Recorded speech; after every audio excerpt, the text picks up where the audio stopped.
Welcome to Coaching for Creatives with Kirsten. My name is Kirsten Call.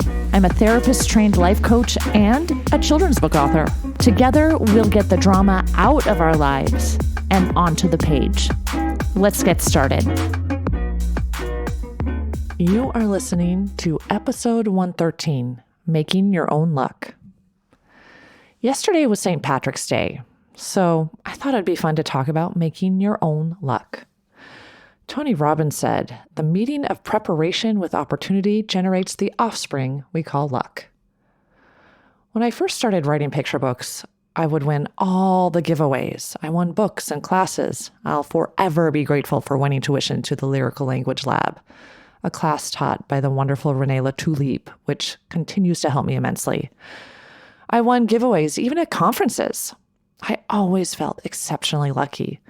But then I got busy, and I realized I wasn't winning any giveaways anymore. It was basically just because I wasn't entering the giveaways, right? Recently, I got a couple of book deals within a couple of weeks of each other. People could say, "Wow, you're really lucky." And I do feel so blessed and so lucky, right? But I actually haven't signed a contract for 4 years. And although I had a book come out a year and a half ago, I've had a 4-year dry spell. People wouldn't exactly call that lucky, right?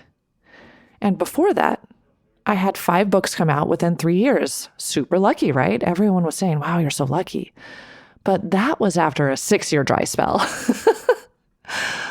where I was working really hard and submitting and getting a lot of rejections. My point is, we can make our own luck. I got lucky with my 2 contracts recently because I didn't give up. I persevered, and my agent persevered. Thank you, Charlotte. So let's talk about how we make our own luck. Number 1, be social. In his book, The Luck Factor, Richard Wiseman found that the best predictor of how many lucky breaks a person has was how social and interconnected these people were with people around them. Lucky people enjoy connecting and relating to other people.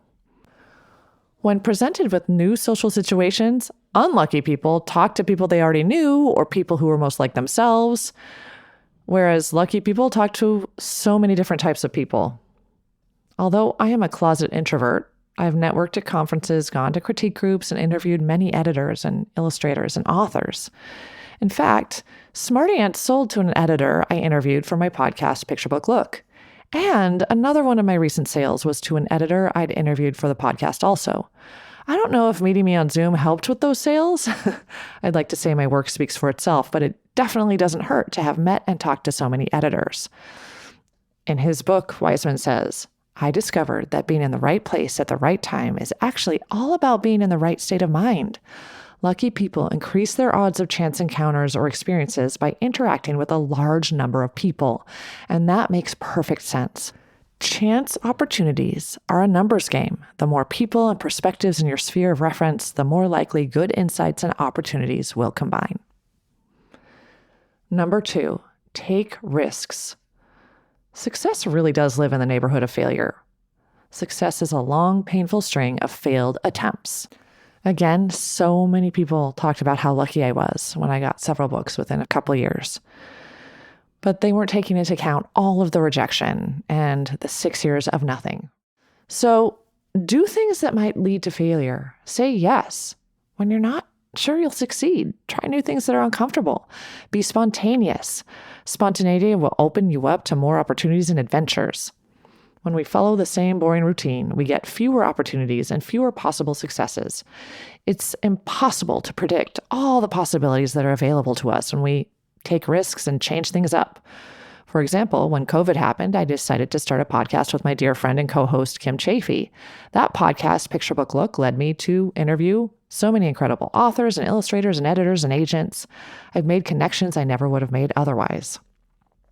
Number 3, say yes. Again, say yes. A couple of years ago, my daughter Sophia was asked to try out rowing. She's 6 feet tall, so rowing, or actually any sport really, could be a good fit for her. I remember wondering if it was worth driving her 20 minutes each way for a sport she may or may not like. But she wanted to try. So she said yes, and then I said yes. And now as a junior, she's talking to coaches and getting recruited for college. This never would have happened had she said, "No, I don't want to try something new."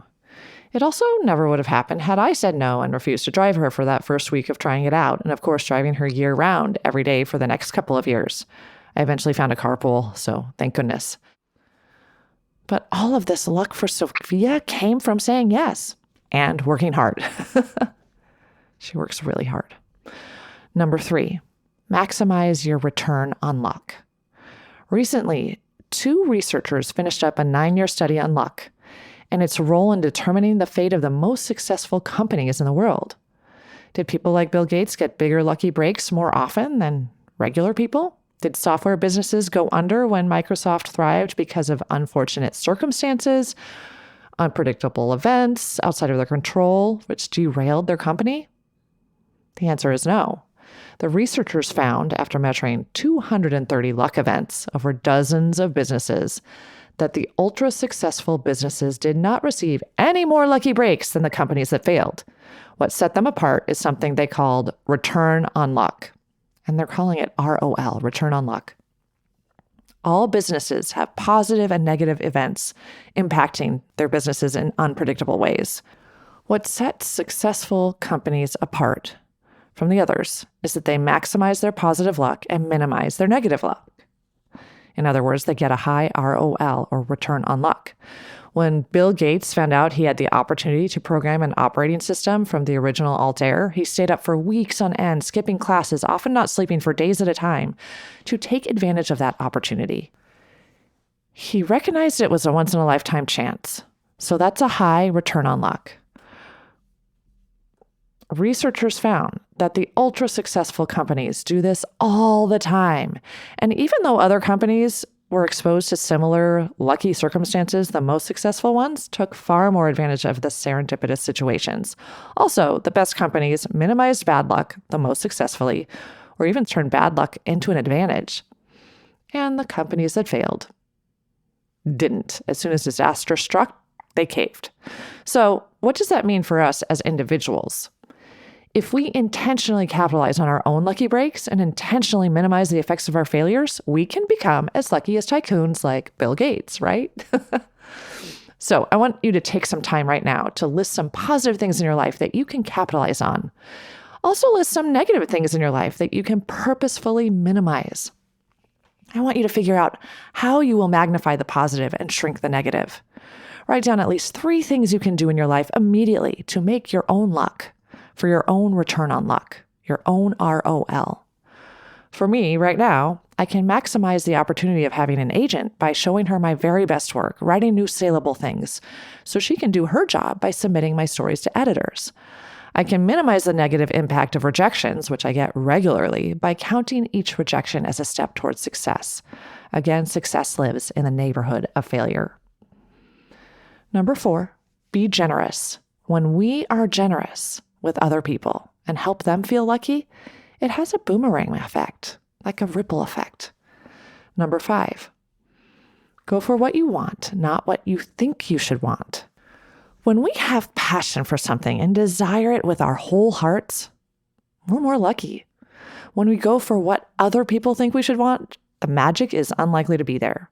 So stop worrying about appearance or if other people will judge you. Think about what you want for your life. What luck do you want to make for yourself? Number 5, be optimistic. My mom used to tell people my talent was cheerfulness. I remember being so embarrassed. Didn't I have any real talents? Now I'm really glad that I'm naturally optimistic. Optimism is very good for us. Optimists are healthier, happier, more successful, more likable. They live longer, and generally expecting the best of people and things around you goes a very long way.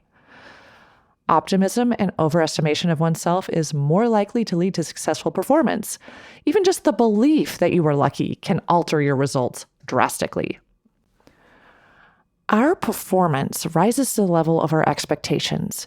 If you expect yourself to be better than you actually are, research suggests you're more likely to improve and have a breakthrough. This is because your brain doesn't differentiate between imagination and reality. So a little bit of vision goes a long way. Optimists are more likely to identify a lot of false positives also, meaning that they believe something is good when it's really bad. And pessimists will more likely identify false negatives. They believe that something is bad when it's actually good. Optimists might mistake a pile of garbage for pure gold, but they will not miss a piece of genuine gold when it crosses their path. On the other hand, pessimists will spot every pile of trash they come across, but they will also mistake opportunities and genuine gold for piles of trash. So, being optimistic is an incredible way to make your own luck. As you live your life, I challenge you to make your own luck. Because really, our luck is not based on the luck of the draw, and we can never push our luck too far. You never find a shamrock until you start looking. So start looking. It's likely you'll get your lucky break. Until next time, keep smiling.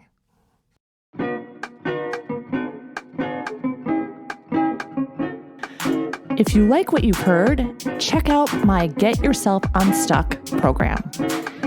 Go to KirstenCall.com. That's KirstineCall.com and schedule a free consultation today. Coaching for Creatives is produced by Kirsten Call. Music and audio engineering by James Call.